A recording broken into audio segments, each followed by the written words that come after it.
પાટણ નાગરિક સહકારી બેંકમાં તાજેતરમાં થયેલી 14 કર્મચારીઓની ભરતીના વિરોધમાં નાગરિક હિત રક્ષક સમિતિના કન્વીનર સહિતના સભ્યોએ બેંક ખાતે પહોંચી ભારે હોબાળો મચાવ્યો હતો અને બેંકના ચેરમેન, ડિરેક્ટરો તેમજ મેનેજર સામે ગંભીર આક્ષેપો લગાવ્યા હતા। આ ભરતી રદ કરવા સ્ટે લાવવાની તૈયારી પણ હિત રક્ષક સમિતિએ બતાવી છે। સાથે જ સોમવારે પાટણના નાગરિકોને સાથે રાખીને બેંક ખાતે ધરણા પ્રદર્શન પણ કરવામાં આવશે। બેંકના ડિરેક્ટર મહેન્દ્ર પટેલે આ તમામ આક્ષેપોને પાયા વિહોણા ગણાવ્યા હતા અને સમગ્ર ભરતી પ્રક્રિયા કાયદેસર રીતે કરવામાં આવી હોવાનો દાવો કર્યો છે। પાટણ નાગરિક સહકારી બેંકમાં તાજેતરમાં ક્લાર્ક સહિતની અલગ અલગ વહીવટી પોસ્ટ માટે ભરતી કરવામાં આવી હતી। આ ભરતીમાં મમતાઓ એટલે કે સગા વહાલાઓને લેવામાં આવ્યા હોવાનો આક્ષેપ પાટણ હિત રક્ષક સમિતિના કન્વીનર સહિત સભ્યોએ કર્યો છે। હિત રક્ષક સમિતિના સભ્યો તેમજ કન્વીનર આજે બેંક ખાતે પહોંચ્યા હતા અને ભરતી રદ કરવા મામલે ભારે હોબાળો મચાવ્યો હતો અને બેંકના ચેરમેન, ડિરેક્ટરો અને મેનેજર સામે ગંભીર આક્ષેપો કરી પોતાનો વિરોધ દર્શાવ્યો હતો। હિત રક્ષક સમિતિના કન્વીનર જયેશ પટેલે જણાવ્યું હતું કે બેંકમાં હાલમાં કોઈપણ પ્રકારની ભરતીની જરૂરિયાત ન હોવા છતાં એકી સાથે 14 વ્યક્તિઓને લેવામાં આવ્યા છે। ડિરેક્ટરો અને ચેરમેન પોતાના સગાઓને સાચવવા માટે આ ભરતી પ્રક્રિયા કરી છે, તેનો અમે સખત વિરોધ કરીએ છીએ। આ ભરતી તાકીદે રદ નહીં થાય તો કોર્ટનો સહારો લેવામાં આવશે। સાથે જ પાટણના નગરજનોને સાથે રાખીને બેંક ખાતે ઘણા પ્રદર્શન કરી વિરોધ કરવામાં આવશે।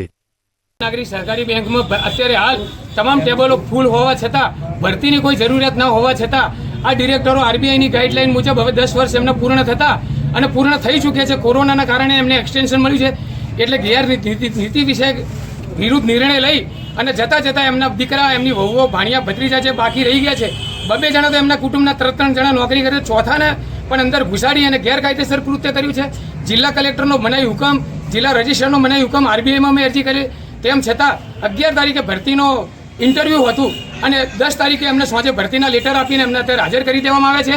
બીજું કે અત્યારે આના કારણે બેંકના વાર્ષિક 90 લાખ રૂપિયાનું ભારણ થશે જો આ સભાસદો, આ ડિરેક્ટરો અને મેનેજર ધારે તો નાગરિક બેંકના થાપણદારોને 10 પૈસાની ઇન્ટરેસ્ટ વધારી અને રાહત આપી શકે અને લોન ધારકોને 15 પૈસા વ્યાજ ઘટાડો તો 90 લાખમાંથી એનું મેનેજમેન્ટ થઈ શકે।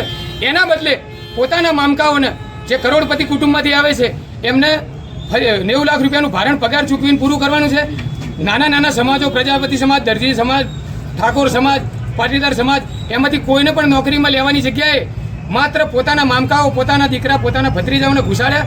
બીજું કંઈ એક ઠાકોર સમાજની દીકરી નામે રવિના, એને 5 વર્ષ પૂર્ણ થયા, એને 5 વર્ષ પછી એને એક્સટેન્શન મળીને કાલે એને કાયમી કરવાની જગ્યાએ અમારા સમાજનો કૌભાંડી નંબર 1 અતુલ ખોડીદાસ પટેલ, જેને અમે અમારો સમાજ દુશાસનના નામથી ઓળખે છે, એ વ્યક્તિએ એ ઠાકોરની દીકરીને એન પ્રકારે પરેશાન કરીને છૂટી કરવાનું એક મોટું ભયંકર ષડયંત્ર રચ્યું છે।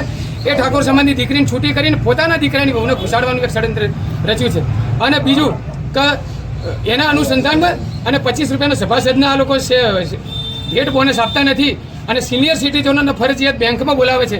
ખરેખર સરકારનો આદેશ છે કે સિનિયર સિટીઝનને બધી સુવિધા આપવી જોઈએ, એની જગ્યાએ અંગૂઠો લેવાનો નથી, એના કુટુંબનો કોઈ આવે એને સભાસદ ભેટ આપી દેવી જોઈએ।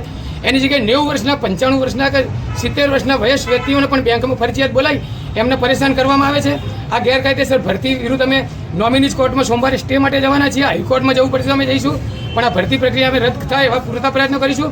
અને આના માટે થઈ અને સોમવારના દિવસે નાગરિક હિત રક્ષક સમિતિ તમામ પાટણના નગરજનોને વિનંતી કરે છે કે નાગરિકોની બનેલી બેંક હોય તો તમે પ્રતિક ધરણામાં જોડાઓ અને નાગરિક બેંકનું જો નાગરિક બેંક ના હોય ને આ ડિરેક્ટર એમના બાપની બેંક સમજતા હોય તો નાગરિક બેંકનું બોર્ડ હટાવી મહેન્દ્ર ખોડીદાસ પટેલ, અતુલ ખોડીદાસ પટેલ અને બીજા 14 ડિરેક્ટરોના બાપની પેઢી એવું બોર્ડ મારી દે, જેથી નાગરિકો આ બેંકથી હાથ ધોઈને છૂટા થાય। આ ભરતીમાં કેટલા લેવામાં આવ્યા છે? મહેન્દ્ર વકીલ ખોડીદાસના ઘરના 3 સભ્યો અને ત્રીજા સભ્યના ભરતીમાં એમના હાલાન છોકરાને ફરજિયાત લેવામાં આવ્યો। અતુલ ખોડીદાસના 4 સભ્યો, એક તાલુકા સંઘમાં 3 બેંકમાં, નરેન્દ્ર રામલાલના 2 સભ્યો, આશીષના 2 સભ્યો, આવી રીતે બધાને એક ડિરેક્ટરના 3 થી 4 સગાઓ ઘાલી અને કારણ વગરની ગેરકાયદેસર ભરતી કરવામાં આવેલી છે।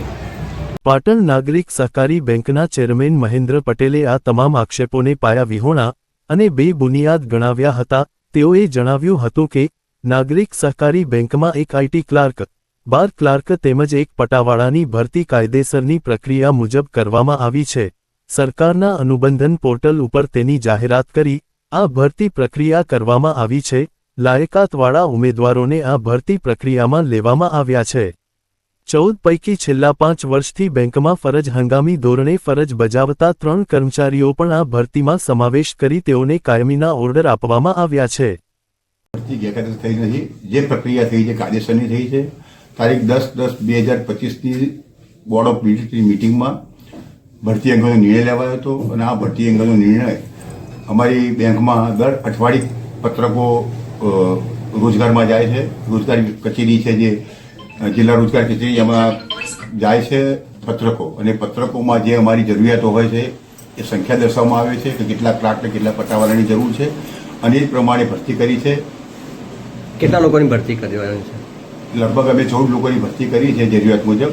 એક આઈટી ક્લાર્ક છે, 12 ક્લાર્ક છે અને એક પટાવાળાની ભરતી કરી. હવે આક્ષેપ છે કે બધા સગાવાળાને લેવામાં આવે છે, એ બાબત આપનું શું? ના, એવો કોઈ સગાવાળાનો આક્ષેપ ખોટો છે. જે લાયકાતવાળા હતા એમને લીધા છે અને આ અમે સરકારના પોર્ટલ પર જાહેરાત કરી છે. અનુબંધમ પોર્ટલ સરકારનું છે જે રોજગાર કે જિલ્લા રોજગાર કચેરીમાંથી આવે છે અને આખા ગુજરાતમાં એ પ્રસિદ્ધ થાય છે અને આખા ગુજરાતમાંથી કેન્ડિડેટોએ અમારે ભાઈ એપ્લિકેશન કરી હતી, અરજીઓ કરી હતી અને મોટાભાગના બહારથી પણ લોકો હિંમતનગર, ભિલોડા, બનાસકાંઠા વગેરેથી હાજર પણ લોકો રહ્યા હતા. જો ઠાકોર સમાજની જે છોકરી છે એનું નામ છે રવીનાબેન ઠાકોર.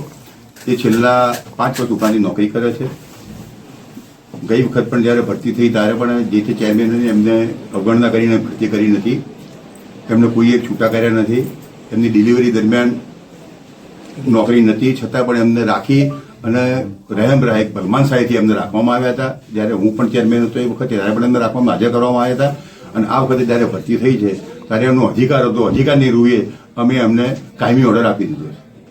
બીજા આવા જ સમાચાર જોવા માટે અમારી ચેનલને સબસ્ક્રાઇબ કરો, બેલ આઇકોન બટન દબાવો, લાઇક કરો અને શેર કરો. સબસ્ક્રાઇબ કરો, બેલ આઇકોન બટન દબાવો, લાઇક કરો અને શેર કરો.